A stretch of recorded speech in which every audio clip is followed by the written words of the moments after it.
Hi viewers, welcome to multi info Tamil. ஒருத்தர் எவ்வளோ அறிவு திறமை வாய்ந்தவங்களா வேணும்னா இருக்கலாம், ஆனால் பணிவு கொஞ்சமாக இருக்கணும். அப்படி இல்லைன்னா அவங்களுக்கு என்ன நடக்குங்கிறத இன்னைக்கு கதையில் நம்ம பார்க்க போகிறோம். நம்ம இன்னைக்கு பார்க்க போகிறது பிருகு மகரிஷியின் கதை. வீடியோக்குள்ளே போகலாமா?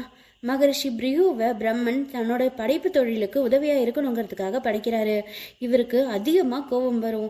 பொதுவாக கோபம் வர்றதுக்கு உதாரணமாக நம்ம துர்வாசரை தான் சொல்லுவோம். ஆனால் துர்வாசரை விட இவருக்கு அதிக அளவு கோபம் வரும். ஒரு நாள் பிருகு மகரிஷி மும்மூர்த்திகளில் சாந்த குணம் உடையவங்க யாருன்னு சோதிக்கணும்னு முடிவு பண்ணுறாரு. முதல்ல பிரம்மலோகத்துக்கு போகிறாரு. பிரம்மன் கொஞ்ச நேரம் இவரை காக்க வைக்கிறாரு. உன்னை தேடி வந்த பக்தனை நீ காக்க வைக்கிறியே, நீயும் ஒரு கடவுளா? உனக்கு இந்த பூலோகத்தில் வழிபாடே இருக்காது, யாருமே உனக்கு பூஜை பண்ண மாட்டாங்க அப்படின்னு சாபம் கொடுத்துட்றாரு. அதனால தான் பிரம்மனுக்கு எங்கேயுமே கோவில்கள் கிடையாது. அடுத்தபடியாக சிவனை பார்க்கறதுக்காக கைலாயம் போகிறாரு. சிவன் கண்களை மூடி தியானத்தில் இருக்காரு. உன்னை தேடி வந்த பக்தனை நீ பார்க்காம அலட்சியப்படுத்திட்ட, உனக்கு பூலோகத்தில் உருவ வழிபாடே இருக்காது அப்படின்னு சாபம் கொடுத்துட்றாரு.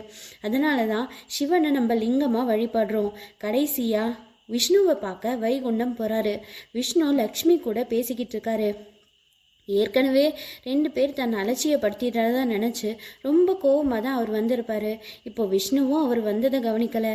வேணும்னே தன்னை இன்சல்ட் பண்ணிட்டு தான் நினச்சி அவரை எட்டி நெஞ்சிலேயே உதைக்கிறாரு. அதுக்கு அப்புறம்தான் விஷ்ணு பிருகு மகரிஷியை கவனித்து ரொம்ப ஷாக் ஆகிடுறாரு. விஷ்ணு கோவப்படாமல் பொறுமையாக, என்னை உதைச்ச உங்கள் கால்கள் எவ்வளவு வலிக்குமோ உங்களுடைய கால்கள் வலிக்கிறதுக்கு நானே காரணமாயிட்டேனேன்னு அவருடைய பாதத்தை அமுக்கி விடுறாரு. இதை பார்த்து பிருகு மகரிஷி தான் செஞ்ச தவற உணர்ந்துறாரு. கடவுளையே நம்ம எட்டி உதைச்சிட்டோமேனு விஷ்ணு கிட்ட மன்னிப்பும் கேட்குறாரு. விஷ்ணு அதெல்லாம் பரவாயில்லைன்னு சொல்ல இதை பார்க்குற லக்ஷ்மிக்கு ரொம்ப கோபம் வருது. ஒரு சாதாரண பூலோகவாசி தன் கடவுளாக இருந்தும் தன்னோட கணவனை எட்டி உதைச்சிட்டாரு.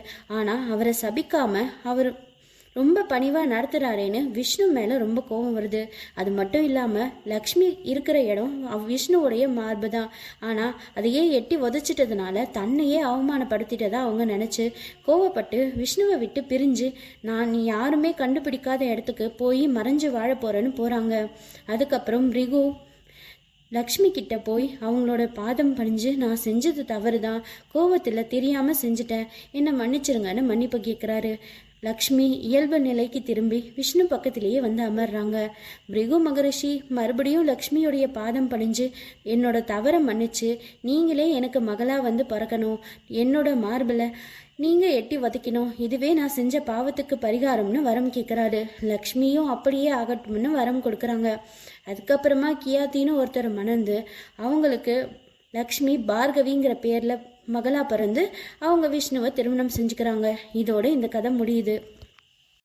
இன்றைய காலகட்டத்தில் நம்ம திறமையை வளர்த்துக்கிறது ஒரு பெரிய விஷயமே இல்லை. ஏன்னா டெக்னாலஜி நல்லாவே டெவலப் ஆகிருக்கு. ஆனால் எவ்வளோ உயரத்துக்கு போனாலும் நம்மளை சுற்றி இருக்கிறவங்க கிட்ட எப்போதுமே பணிவாக இருக்கணும். பணிவும் பொறுமையும் தான் நம்மளுடைய மதிப்பை என்றைக்குமே உயர்த்தி காட்டும். பணம் சம்பாதிக்கிறதுல ஆர்வம் காட்டுற நம்மளை சுற்றி இருக்கிற உறவுகளை மதிக்கிறோமான்னு கேட்டால் அது ஒரு கேள்விக்குறி தான். எப்போதுமே நம்ம கோவப்படுறதை தவிர்க்கணும். அப்படியே கோவப்பட நேர்ந்தாலும் கோவத்தில் கொஞ்சம் நிதானமும் இருக்கணும்.